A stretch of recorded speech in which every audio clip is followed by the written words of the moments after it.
When Sana moved into the old Victorian house on the edge of town, she was excited about starting fresh. The creaking floors, the antique furniture, and the quiet solitude felt like the perfect escape from her busy life.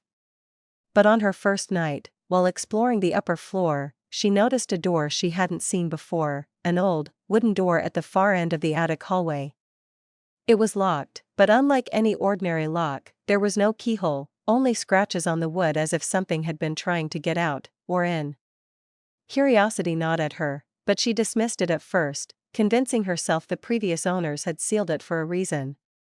That night, however, she awoke to strange sounds, whispering voices, faint footsteps above her room, and the door itself creaking slowly as if moving on its own. Days passed, and the occurrences grew more unsettling. Objects in her room were rearranged, shadows appeared in corners, and at night, a cold draft seemed to seep from the locked door. Determined to uncover the truth, Sana researched the house's history. She discovered that decades ago, a young girl had mysteriously vanished in the attic, and no one had ever found her.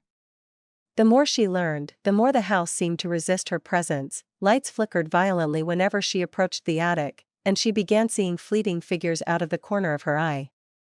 One evening, compelled by a force she could neither explain nor resist, she touched the door.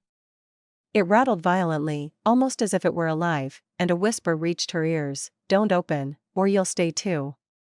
Heart pounding, she tried to pull away, but her hands were drawn back, guided by an invisible grip. Suddenly, the door slowly creaked open on its own. Inside, the attic was empty, or so it seemed. Then she saw it, the faint outline of a girl, pale and translucent, staring at her with pleading eyes, trapped between the walls of reality and the unknown. A cold wind swept through, carrying whispers of warnings and regrets. Sana realized too late that some doors are locked for a reason, and that curiosity can awaken forces that never forgive. The attic swallowed the shadows around her, and though the house returned to its quiet stillness, the presence lingered, a silent reminder that some secrets are meant to stay buried forever.